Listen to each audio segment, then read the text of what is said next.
Hey, what's up, universe? This is episode 7 of It's a Choice. It's 12:39 a.m. on Monday, November 24th. So it's early ass in the morning. Actually, Tuesday. Sorry, that's Tuesday, November 24th, Tuesday. So I'm going to publish this podcast here in just a few hours. So anyway, if you listened to the last couple episodes, thanks for that. Processing a lot of shit, huh? So this one, I was sitting here tonight and I was like, what the fuck? I'm always like, what the fuck am I going to talk about? So I decided I would talk about what the hell I chose over 2020. I thought about, do I get into the history of like going over some of my intuitive decisions and things like that? And, I could get into some of those, for sure. But for me, what actually came up, again, like, because this is cathartic for me, is what I chose over 2020. So that's what I'm going to get into. And then it's going to get into, I'm going to wrap it up with some things that like came up to me like literally within the last hour. So it's going to come back around to the same person, the same kind of a thing, but just different insights. So we'll just kind of we'll get started here, right? So earlier in the evening, again, just like the last episode, it's been a kind of a shit show past couple of days in a way, just like processing stuff and like I'm just being emotional about things. Now I'm not going to go over a stack or anything like that like I did last time, but just the pattern has been repeating itself, right? Last week and then this week, pretty much on like a 7-day, like on a weekly basis, right? And so I'm like, that's a fucking pattern. What the hell's that about? So that's why I'm going to wrap it up with what came to me shortly before I started recording this. So the first thing that I have on here, what I chose over 2020, was as I was processing this stuff, hate over gratitude. I've chosen hate over gratitude in 2020, for how I felt, for how I've hated some of the feelings that I've had, some of the pain, the suffering, the loss, the uncertainty. There's been times when I have fucking hated those things. Hated them. Like really, like I'm fucking mad. Like pisses me off. It hurts. And I'm angry. Instead of being grateful and stopping and looking at it and appreciating it and feeling into it to really see the lesson. So that was a choice I made. I mean, as you guys know from the last episode, totally a choice that I made. I've chosen confusion over focus. There's been a lot of times I've been confused over 2020. And a lot of times I chose to kind of run with it instead of stopping and getting clarity and focus. Go along with that, I've chosen chaos over peace. It's a little bit more exciting for me that way, but it's also very uncertain, which creates its own problems to manage, which I don't always manage. Which goes into the next thing. I've chosen poverty over prosperity. What you see behind me here, if you're watching the video on YouTube, this house that I'm in, this chair that I'm sitting on, this kitchen island that everything is on right now, none of it's mine. The cell phone that I'm recording this podcast is mine. The cell service that I have to upload that, not necessarily mine. Somebody graced me with that because I didn't have enough money to pay the bill. Yeah, so I've chosen poverty over prosperity in 2020 in a lot of ways. And I just need to speak to my angels and my watchers, my guardian angels, to the universe, to God, the source, whatever you'd like to call it, and how that shows up through people. And the people that may be listening, they know who they are.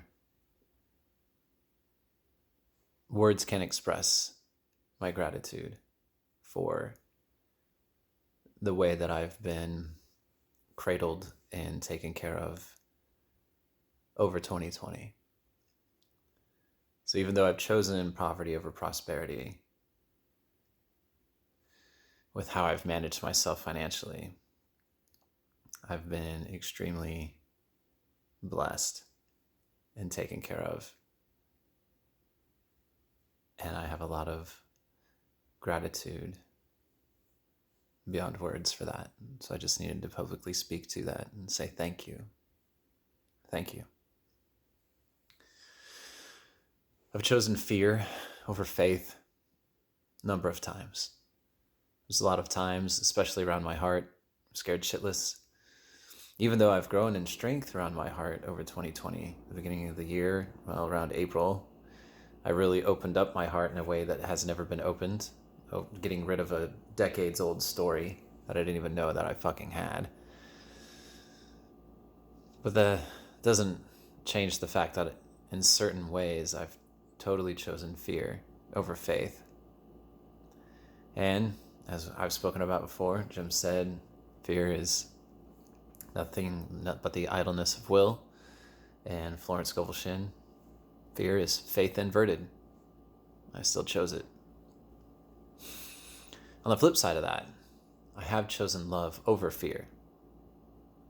Because I did open my heart in certain ways. I did allow myself to actually start to embrace things that I hadn't embraced in years, and in ways that I had never embraced them before when it comes to matters of the heart and love. Including a little bit towards myself, loving myself. I've chosen despair over hope. There's definitely been times when I've felt despair and I haven't given myself a lot of hope. I try not to sit in that for too long, and normally I don't, but it's come up. 2020 has brought that to me on more than one occasion. Fantasy over reality. Chosen that. It's not only fun, but it's definitely a form of escapism.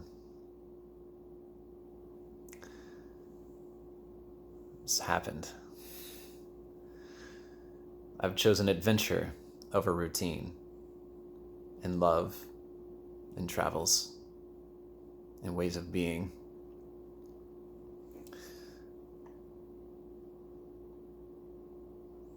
I've chosen life over death. I didn't know what else to put. What's the opposite of life, right? It's death. So I've chose that just because had I not made some of the choices that I made around love and adventure, well, it would have been a form of death. I've chosen growth over stagnation. I've chosen rebirth over reliving patterns. Not to say that I'm not repeating some patterns, because I certainly am. Becoming more aware of those patterns. But rebirth over living patterns, or repeating patterns, as best as possible as I become aware of them. Rebirth in the sense of divesting myself of all of my material things, or damn near all of them. Starting over and living intentionally. Rebirth in the sense of the next point that I have, choosing myself over my family. The relationship with my mom, the relationship with my kids, with my sisters, putting myself first in all of those contexts.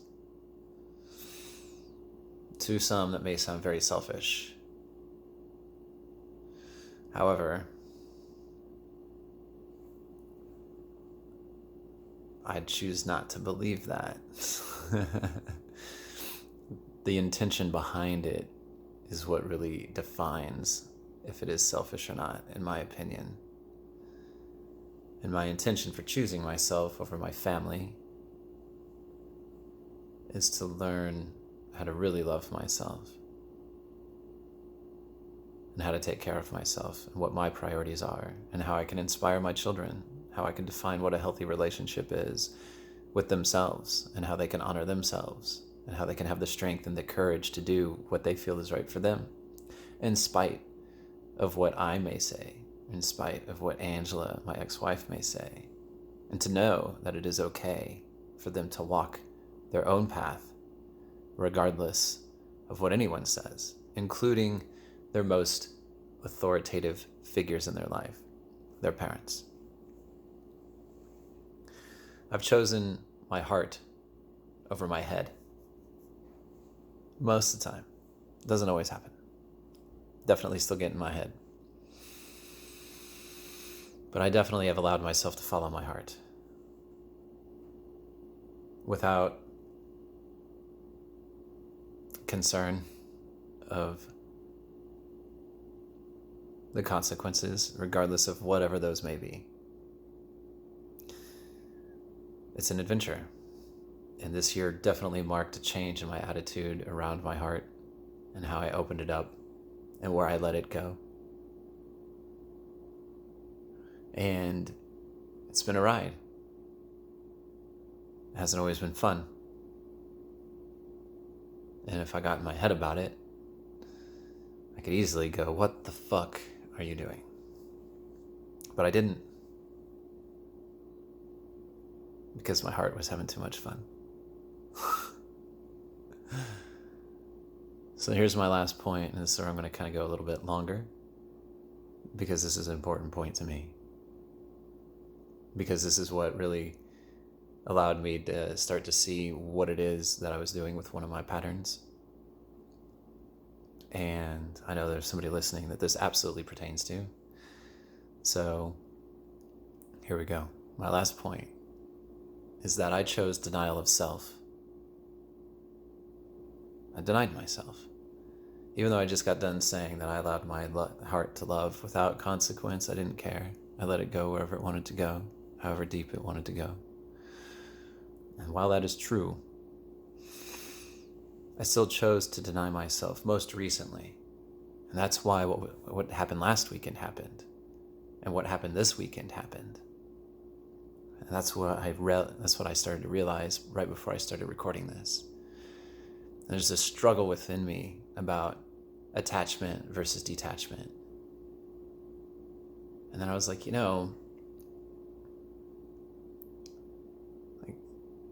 I'm just going to say the name because everybody knows. Reese and I spoke about this. I don't necessarily feel like, I was like struggling. Am I actually attached to Reese? I am attached to myself. I do have a love for myself. My divorce taught me quite a lot about that. So I started kind of digging into this. And what happened last weekend and this weekend was I was denying myself freedom of expression. What I was attached to with Reese is honoring her boundaries, or what I felt like I should do, this idea or this interpretation, this story of how I should be for Reese because she's taking time for herself, which I have no problem with. I really don't. What I found to be my problem, and what I found to be the biggest irritation that was causing me to actually become angry, and that was actually causing me to become very frustrated, irritated, and in this pain and suffering cycle. It wasn't towards Reese. I wasn't feeling those things towards Reese, but they were coming up to me. What the source of that was, what the cause of that was denying myself. Denying my freedom of expression. Look, Reese doesn't need to tell me. She doesn't need to reciprocate. She doesn't need to respond. I don't need that. I'm not attached to that. What I'm attached to is being able to express myself, though, honoring myself, respecting myself. I found that when I was attached to this idea, this interpretation, this story, that I needed to censor myself, that I needed to not express myself towards Reese so that I could honor and respect her. That was my interpretation. I found when I was doing that I became very irritated. I would become angry, just angry, like upset, like frustrated. Not at Reese, but just in general. And then when I did allow myself to express myself, which I did last weekend, and Reese and I did end up talking last weekend, and I told her, because I tried calling her, she didn't answer, but she sent me 4 fucking words in a message. She goes, I'm on the phone with somebody. That released so much pressure for me. So as I thought about it this weekend, because the same fucking thing was coming up for me just 7 days later. Fuck, man. I was like, fuck. Why am I crying all the time? Why am I so fucking upset? Why am I frustrated? Why am I feeling the feelings that I'm feeling? And then I said, fuck it. On Instagram, I found some fucking posts that would express what I wanted to say to Reese without me saying them. So I sent them to her. A couple of them. Unapologetically. I didn't care. I was like, at the point, I was like, I don't care. Because that's honoring myself. I want to express that. I want to express that. I'm going to choose to express that. And it's going to be up to Reese to figure out how she wants to interpret that. It's going to be on her. I'm not responsible for that. But what I am responsible for is honoring myself. And it felt good. It felt right. It felt aligned. And inside, that tension, that frustration, that anger, that sadness, that pain, it's gone. And I'm like, fuck, man. I'm going to keep choosing to honor myself. I'm going to keep choosing to allow myself to express what I feel is right, how I feel it is necessary.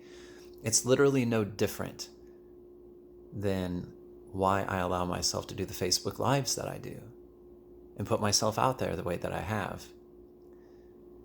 And, even though I know it's going to totally reshape the relationships that I have with my family, which it has, but I don't care. And I'm not apologizing for that.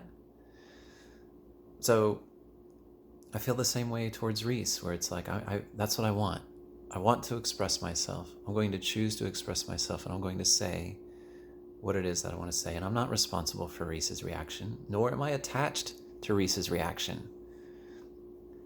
I'm choosing to express myself towards Reese. I'm choosing to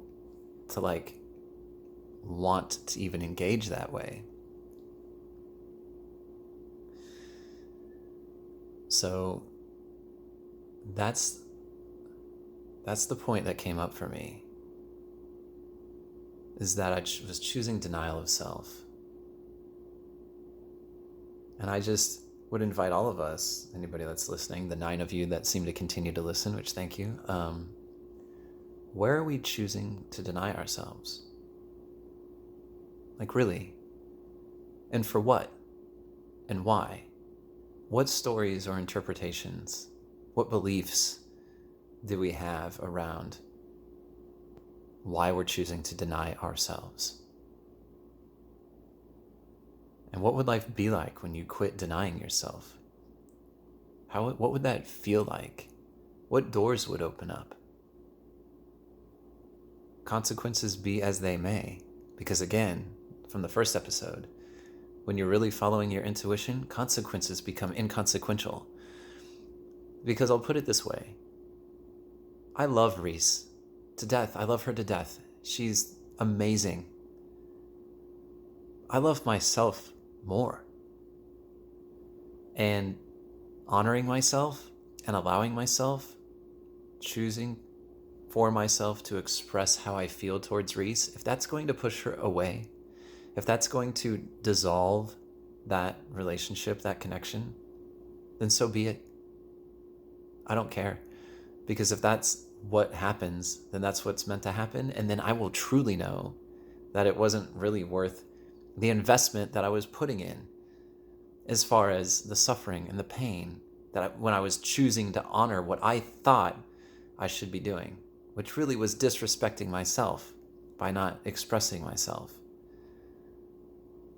So when I choose to honor myself, and I'm choosing to express myself, and I'm choosing to say what it is that I would like to say to Reese, with having no attachment to her response, with no expectation of her responding whatsoever, but just allowing myself to express myself is the key for me.